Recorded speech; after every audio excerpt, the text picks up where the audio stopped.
Hi friends, welcome to Salem Padma சமையல்.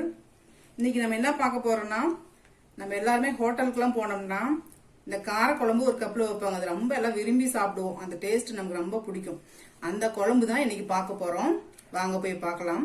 அதுக்கு முன்னாடி நம்ம சேனலை இப்பதான் புதுசா பாக்குறீங்கன்னா சப்ஸ்கிரைப் பண்ணிக்கோங்க. பக்கத்துல இருக்கிற பெல் பட்டனையும் கிளிக் பண்ணிக்கோங்க. இப்போ ஃபர்ஸ்ட் மசாலா வறுக்கிறதுக்கு நான் ஒரு 2 டீஸ்பூன் அளவுக்கு எண்ணெய் ஊற்றிக்கிறேன். இதில் 1 டேபிள் ஸ்பூன் அளவுக்கு தனியா,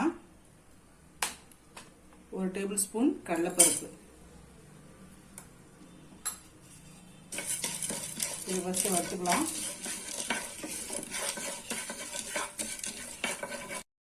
இப்போ இது செவந்துருச்சு. 1/2 டேபிள் ஸ்பூன் சோம்பு, 1/4 டேபிள் ஸ்பூன் சீரகம் இதை போட்டுக்கலாம்.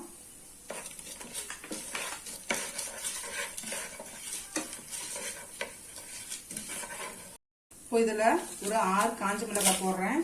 இது காரத்துக்கு தகுந்த மாதிரி போட்டுக்கோங்க. இது கொஞ்சம் நல்லா காரமாக இருக்கிறதுனால 6 போட்டிருக்கேன். உங்கள் மிளகாய் எப்படியோ அதுக்கு தகுந்த மாதிரி அட்ஜஸ்ட் பண்ணி போட்டுக்கோங்க. இதில் ஒரு கொத்து கருவேப்பிலையும் போட்டு வறுத்துக்கலாம். இப்போ இந்த மிளகாயும் வறுபட்டுருச்சு. இதை ஒரு பிளேட்ல எடுத்து கொட்டிக்கிறேன். பாருங்க, மறுபடியும் பேன் வச்சிருக்கேன். மறுபடியும் 2 டீஸ்பூன் அளவுக்கு ஆயில் ஊற்றிக்கலாம். இப்போ இதில் நான் ஒரு 5-6 சின்ன வெங்காயம் வச்சிருக்கேன். ஒரு சின்ன சைஸ் தக்காளி இதை வதக்கிக்கலாம்.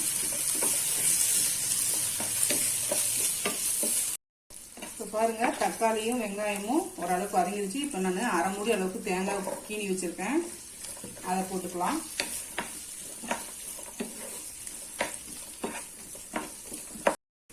பாருங்க, இது வறுபட்டுருச்சு. இப்போ இது ஆற வச்சுக்கலாம். இப்போ பாருங்க, வதக்கின வெங்காயம், தக்காளி, தேங்காய் அந்த மிக்சி ஜாரில் போட்டிருக்கேன். இந்த ட்ரை இதையும் போட்டுடலாம். காஞ்ச மிளகாய், தனியாக வறுத்தலைங்க அதையும் போட்டு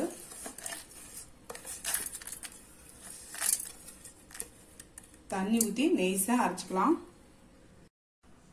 இப்போ கடாயில் பாருங்க, நான் 1 டீஸ்பூன் அளவுக்கு எண்ணெய் ஊற்றி வச்சிருக்கேன். இந்த சுண்டவத்தில் ஒரு 3 டேபிள் ஸ்பூன் அளவுக்கு எடுத்து வச்சிருக்கேன். இதை வறுத்து எடுத்துக்கலாம்.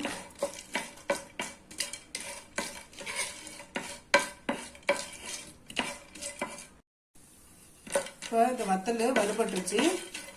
இதை எடுத்து தனியாக வச்சுக்கலாம். இப்போ பாருங்க, கடாய் வச்சிருக்கேன். கடாயில் நான் நல்லெண்ணெய் தான் ஊத்துறேன். 3 டேபிள் ஸ்பூன் அளவுக்கு.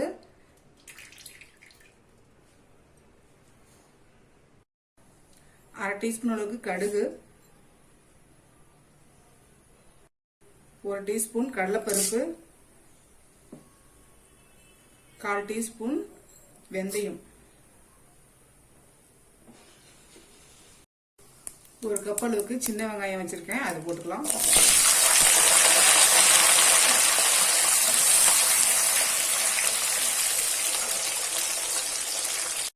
இதில் கொஞ்சமா கருவேப்பிலையும் 2 காஞ்ச மிளகாய்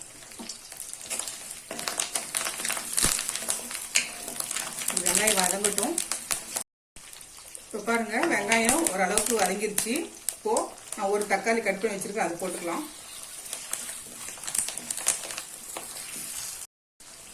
இப்போ பாருங்க, தக்காளி வதங்கிருச்சு. இது 1/4 டீஸ்பூன் மஞ்சள் பொடி, 1 டீஸ்பூன் அளவுக்கு காஷ்மீரி மிளகாய் தூள். இது போட்டோம்னா கொஞ்சம் நல்லா கலரா இருக்கும். அதுக்காக தான் போடுறோம். இப்போ இதை போட்டுக்கலாம்.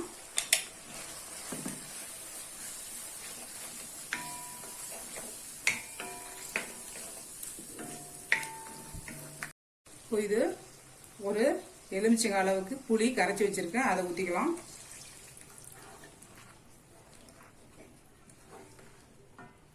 இப்போ உப்பு தேவையான அளவுக்கு போட்டுக்கலாம். இது ஒரு 5 நிமிஷம் கொதிக்கணும், இந்த பச்சை வாசனை போற அளவுக்கு. இப்போ 5 நிமிஷம் கொதிச்சிருச்சு. பச்சை வாசனை போயிடுச்சு புளிக்கு. இப்போ நம்ம அரைச்ச அந்த தேங்காய் பேஸ்ட்டை ஊத்திக்கலாம்.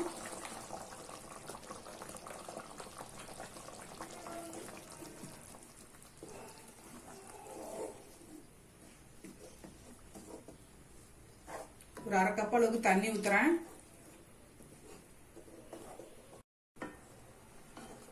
பாருங்க இந்த அளவுக்கு இருக்கணும். இப்போ இது ஒரு 5 நிமிஷம் நல்லா கொதிக்கிட்டோம். இப்போ 5 நிமிஷம் குழம்பு கொதிச்சிச்சு. இப்போ நம்ம வறுத்த அந்த சுண்டை வத்தலை போட்டுடலாம். இப்போ இது போட்டுட்டு ஒரு 2 நிமிஷம் கொதிக்க வைக்கலாம். இப்போ பாருங்க குழம்பு நல்லா கொதிச்சிச்சு. இப்போ ஸ்டவ் ஆஃப் பண்ணிடலாம். அவ்வளோதாங்க, நம்ம ஹோட்டல் ஸ்டைல் காரக்குழம்பு ரெடிங்க.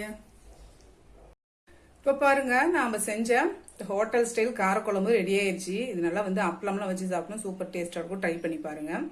இந்த வீடியோ உங்களுக்கு பிடிச்சிருந்தாக்கா லைக் பண்ணுங்க, ஷேர் பண்ணுங்க, கமெண்ட் பண்ணுங்க.